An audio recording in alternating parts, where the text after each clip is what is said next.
How are you? I'm okay. How are you? Nice to see you again. Good to see you. You know, I gotta say, things have changed. Of course, you came on this show many times when you were mayor, and you could leave your office 3 minutes before the show, and you'd get here because you had an amazing motorcade. But now I'm picturing you just in a cab, listening to those annoying messages in the cab. Hi, I'm Carol Channing. I think I started those messages. Oh. Yeah. Those messages are great. I started those. You're my buddy. But did you have any trouble getting here, or was it was a smooth ride? Everything was just fine. 1 or 2 tickets, that was it. No problem. Okay. Now, one of the things that's visibly different these days is you made a decision to change the way of wearing your hair. You used to go with the, and we're going to talk about this. For years and years, you went with the comb-over, and then you decided to dispense with that completely. This is a brave decision. This was a, and people like it. It was one morning about, now it's about 6 or 8 weeks ago, I combed it back. Mm-hmm. I think I was rushing more. Mm-hmm. And Judah said it looks good. A few other people gave me positive reinforcement, and that was it. And they actually, the overwhelming response was yes. Everybody seems to like it. Yeah, and I was amazed it got as much attention as it did, but... It was everywhere. Yeah. It was the cover of Comb Over magazine. And Truth and Hairstyle. All those magazines. Right. You had every cover, and usually they're mine. Right. You know, it's funny because you could have gone, we were thinking about it today, you could have gone other ways with the comb over. You could have, we actually have a mock-up of some, you could have gone with the ice cream swirl as a possibility, right there. It's a one way. You could have gone with just spelling out hello. It's a friendly message right there. There's, of course, combing it down and over into a mustache, which is always... I like that one. That one looks good. My personal favorite was goalposts. If you had made goalposts, you might have had a good time. None of those occurred to you. I never thought of those. No. That mustache one, though, I might try. You like that one? Yeah, right. Some people with a lot of back hair can take it from back there up and over. Trust me. That's what I'm doing right now. My advice to anyone is this is much easier. You just like this better. Should have done it a long time ago. Much easier, yeah. Now, much faster, too. I mean, boom, you're finished. Out. That's it. How much time were you spending before? 3 minutes as opposed to 2. Oh, okay. All right. This makes a big difference. Right. Now, you are the toast of this city, and I was thinking about it today. Anywhere you go in this city, you get this huge positive reaction. I bet you can't even pay for a meal anymore. Can you go to a restaurant and pay? I work at it. You work at it? What do you mean? I work at making sure that I pay for a meal. I'll tell you, in my book, I describe an incident when I was out of office, and I was in this diner in New Jersey.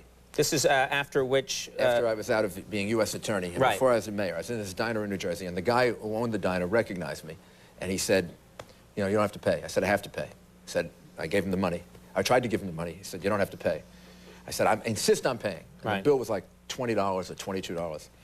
And he said, I'm not going to let you pay. I said, I insist on paying. So I reached into my pocket, and I had no money. And you're like, man, let's go back a little bit. Remember when you were talking about not paying? So I leaned over to my friend John Sale, and I said, John, you got any money? He said, you mean I got to pay for your integrity? Right, and he gave him $30, and since then he's driven me crazy that he's the guy that has to pay for my integrity. But I try to insist on it, and when they don't, I just leave money. I was going to this store for a while, 2 or 3 times, and buying ice cream. I took my daughter one day, and I ordered ice cream. They gave us the ice cream, and I left $15. And I said, you see, they won't let me pay. And she said, yeah, that's because the ice cream only costs $4. I know. People are making a killing off of you. Sounds like everyone's going to want you to come into the store and please have one M&M. No, I can't. Here's 20 bucks. You know? Did you ever take a look at the amounts on the side? I said, no, I'm embarrassed, so I just give them the money. So I think this has been, I better go back and try to get some of my money back. Yeah. I think you should walk around New York and say, come on, cough it up. You just, of course, we just had the midterm elections, and well-known, you went out, you campaigned very hard for the Republicans. You did that also in 2000. What's the strangest questions that you get? Because I know that you take Q&A at times from these people. Do you ever get questions that you just don't expect from these people? Yeah. When you're, from people who are voting? In 2000, I went down to Florida the Saturday before the election, Fort Lauderdale. I gave a talk at a synagogue after the service was over at the men's like the men's gathering. It was a group of about 200 men. It was very crowded. And I thought, boy, they must be really interested either in then Governor Bush's policies or in me or whatever. Right. And we get finished. I said, are there any questions? First guy puts up his hand. He says, so how many times do you get up in the middle of the night? I said, for what? He said, to urinate. I said, what are you talking about? He said, well, what do you take for it? And I realized as we went, I got about 4 questions on this. I had just been in the newspapers for having prostate cancer, radiation treatment.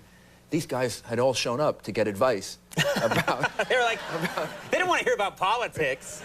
Yeah. Does it hurt when you go? I think you were there. That was one of the... That was one of the questions that I was me there. in a fake mustache. I'm sorry. I read in the paper that you have been hired by Mexico City to come and help them solve their crime problems. You know, they asked you to come and pay you money as a consultant to help them solve some of the problems that people feel that you dealt effectively with here in Manhattan. It's actually the police commander and the mayor, and it's a private group of business people who want to reduce crime in Mexico City. Want me and former police commissioner Carrick, who was the police commissioner during the time that I was mayor, part of the time that I was, he was one of my 3 police commissioners. They want us to share with them the ComStat program that we used in New York and some of the other programs. Right. So we've been spending time working with them, showing them the programs, going over it. It's funny because when I read that, obviously it's their, in the long run, it's their responsibility. It's their, to deal with. yeah, it's their problem. But you're giving them advice. But I was reading it and I was thinking, you're like Batman. When people are in trouble now, they're like, get Giuliani. The Joker's loose in Mexico City, you know. And you come down there with your, you know, and you fight crime. You're a crime fighter. This is a computer program. This is computer Batman. Doesn't matter. Don't ruin it. You're Batman now. Don't muddy it up with your... You've become Batman. There's some light they can put up in the sky with your face on it, you know? With the new hair, not the old hair, and people, you come running, you know that there's trouble. There are no uniforms attached to this. No, this is a very, very intense, very intricate set of computer programs, pin mapping. I mean, it's and the... I think my story is more fun. Yeah, probably is, yeah. Just tell people you're Batman and you're fighting crime. It's much better than computers, digitized chips. Now, one of the things that people loved you for here in New York City is we had a big problem in this city with the guys that walk around with the squeegee brushes, and they, you know, they pretty much descend on your car whenever you're stopped on a light, and they would clean your windshield and then ask for money, and whether you wanted it or not, right? Whether you wanted it or not, and you got rid of the squeegee people, but now the squeegee people are coming back. Is that true? The squeegee people are... They always come back. In other words, you get rid of them for a while. Right. They come back, and then you have to have the police go out, give them tickets for jaywalking, deal with them, which is what they're doing now. They're trying to get, you know, they come back, you get rid of them, they come back. I don't actually know where they go. It worked better when you were here, because now they're just everywhere right now, and it's sad. It's like you can't go anywhere without seeing them. I think they're trying. And I think that it's become a real problem. I just wish that maybe there was some way of...